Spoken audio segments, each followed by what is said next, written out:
Ibu lanjut, suara ibu kenceng sekali. Itu bisa pengkhotbah lapangan, itu nggak perlu mikrofon. Wih, keren suaranya. Ibu belum makan loh, pada gitu. Aku nggak usah makan, wah lebih kenceng. Ibu Tapanuli? Nah, itu orang Batak itu Pak. Itu orang Batak pasti begitu. Boru siapa Ibu? Samosir. Wah, oke. Silakan Boru Samosir. Baca lanjut ayat 2. Maka datanglah orang-orang berkerumun sehingga tidak ada lagi tempat, bahkan di muka pintu pun tidak. Sementara ia memberitakan firman kepada mereka. Ya. Dengar baik-baik pertanyaan ini. Lagi sekali, walaupun tidak semua saudara pernah meneliti 4 Injil, tapi pasti saudara tahu. Menurut saudara, berapa persen kegiatan Yesus Tuhan kita selama di dunia itu di dalam bait suci, dan berapa persen di luar bait suci? Cepat jawab, kira-kira saja. 90% berapa? 90%? 80%? Salah. Jawabnya 0,02% itu di bait suci. Yang 99,0,8 di luar. Hitung nanti pulang. Enggak sampai 10 kali yang dicatat oleh 4 Injil dia ada di bait suci atau sinagog. Gila enggak ini gereja itu, saudara? Lo katakan amin, gereja itu gila. Karena kita sibuknya di dalam terus. Yesus tidak. Ulangi lagi, tidak sampai 10 jari ini. Selama dia hidup melayani aktivitasnya di dalam bait suci, nggak sampai 10 kali. Itu menunjukkan dia senang di rumah. Dan kalau dia ada di rumah, cuma satu dampaknya, berkerumunlah orang. Sampai di muka pintu pun tidak ada tempat. Jadi kesimpulan saya dengar, kalau saudara baca buku saya, dulu judulnya Intrik dalam Gereja diganti, bukan kerajaanmu bukan kerajaanku, saudara kan tahu. Saya selalu menilai seorang hamba Tuhan ataupun orang Kristen bukan waktu dia di gereja. Waktu kita di gedung gereja, kita bisa bersandiwara. Katakan amin. Siapapun juga bisa bersandiwara. Tapi nilailah kekristenan ketika di rumah. Nah, nilainya adalah rumah pendeta, rumah orang Kristen, pasti ada Yesus namanya pendeta. Kalau rumah dukun lain cerita. Oke? Nah, rumah orang Kristen pun beda dengan rumah orang penganut kebatinan atau sejenisnya. Berarti ada Yesus tidak? Oke. Ukurannya. Rumah orang Kristen termasuk rumah pendeta cuma satu nilainya. Bukan besar kecil, salibnya banyak atau tidak. Bukan, nilainya adalah rumah itu selalu ramai atau selalu sepi. Dah itu saja. Ayo ngaku. Nah, kalau sepi bertobat. Sebab di mana ada Yesus di rumah, rumah itu pasti ramai. Tidak boleh sepi. Ayo Kristen-Kristen yang sepi rumahnya bertobat hari ini. Engkau belum Kristen karena rumahmu nggak ada Yesus. Kalau nggak ada Tuhan pasti ada hantu di rumah itu. Makanya orang takut datang. Serius saudara, rumahmu sepi atau ramai itu ukuran. Kalau saudara datang ke rumah kami nggak pernah sepi. Kami nggak ada pun orang tetap datang. Rumah kami di Papua, di Nabire diberi nama Bethlehem. Yang beri nama orang-orang itu.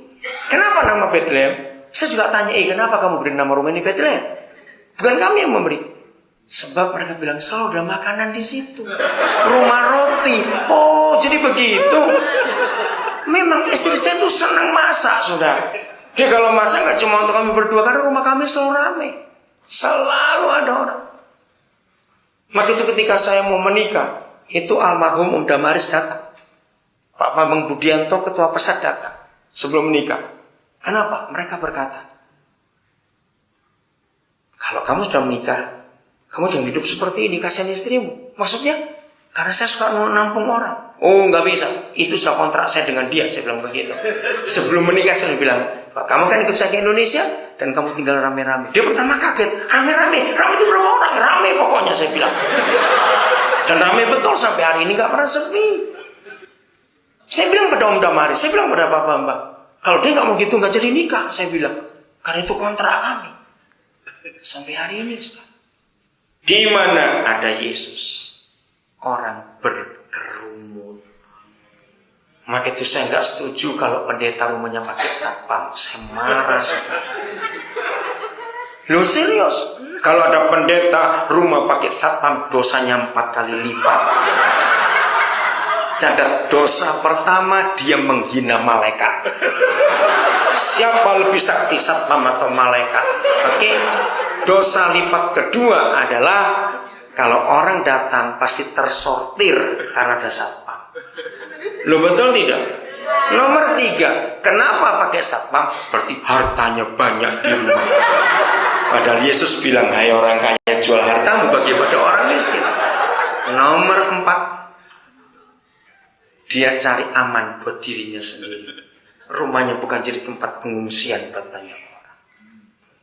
Kalau pendetamu pakai satpam, cepat keluar dari gereja itu. Karena itu dia pasti bukan hamba Tuhan, dia selebritis. Maka itu rumahnya perlu dijaga satpam. Jadi di mana ada Yesus harus ramai. Ayo, yang Kristen sejak alun-alun Bandung belum ada sudah Kristen, tapi rumahmu sepi terus bertobat hari ini. Belum Kristen, saudara. Di mana ada Yesus, di situ orang datang. Dan dia menyampaikan firman di rumah, bukan di bait suci. Catat lagi sekali, enggak sampai 10 kali yang tertulis di 4 Injil. Dia ada di bait suci. Enggak sampai 10 kali. Lainnya ada di luar. Nah, gereja harus seperti itu demi 2 hal tadi, Lukas 15 dan 1 Timotius 2 ayat 4, supaya semua orang diselamatkan. Bedakan, Bapa di surga tidak minta supaya semua orang dikristenkan. Beda, dia nggak mau itu. Nah, untuk diselamatkan itu gampang, lihat hidup sendiri. Yang terakhir, 1 Korintus 11 ayat 1. Nah, ini terjadi nggak bisa di dalam kebaktian. Ini harus terjadi di rumah, dalam hidup sehari-hari. Jadi sampai hari ini kami suka menampung orang di rumah, saudara, karena kami mau 2 hal saja. Nomor 1, itu perintah. Hendaklah kamu selalu memberi tumpangan, betul? Yang kedua, kami sebagai hamba Tuhan ingin tidak hidup eksklusif. Tahu kata eksklusif? Tertutup. Jadi kalau kami bertengkar, yang di rumah itu tahu. Setelah itu kami doa sama-sama. Mereka tahu. Kami makan apa, kami punya apa. Kalau sekarang istri saya masih di Nabire, ya saya keluar. Kalau toh kami keluar dua-dua. Kamar kami, pintu kamar kami, almari kami nggak pernah kunci, saudara. Nggak pernah. Jadi semua orang tahu kami itu punya apa, dalam itu orang semuanya tahu. Kami itu terbuka. Karena kami ingin jadikan semua orang itu keluarga buat kami. Nggak takut kehilangan. Ya ada sehilang juga nggak apa-apa, bisa beli lagi. Maka itu kalau ada orang Kristen beli barang apa saja, doanya gini, dalam nama Yesus supaya awet gak usah rusak. Itu doa yang paling kurang ajar sedunia. Kalau saudara doa begitu, pabriknya tutup semua itu. Karena barangnya nggak rusak-rusak. Awas doa seperti itu ya. Apalagi yang takut kehilangan barang, bertobat. Oke, sudah, silakan baca. Jadilah pengikutku sama seperti aku juga menjadi pengikut Kristus. Amin. Simple ayat itu. Terjemahan lama berkata, ikutilah teladanku seperti aku mengikuti teladan Kristus. Saudara, kalau ayat ini dipakai di kebaktian, nggak mungkin. Jawabannya kenapa nggak mungkin? Karena di kebaktian kan malaikat semua. Lo betul nggak? Jawab jangan ragu-ragu. Waktu di kebaktian gereja kan malaikat semua. Nah, ayat itu akan terjadi waktu kita di kantor, waktu kita di mall, waktu kita di angkot, waktu kita jalan, waktu kita duduk makan dan semuanya. Betul, ikutilah aku.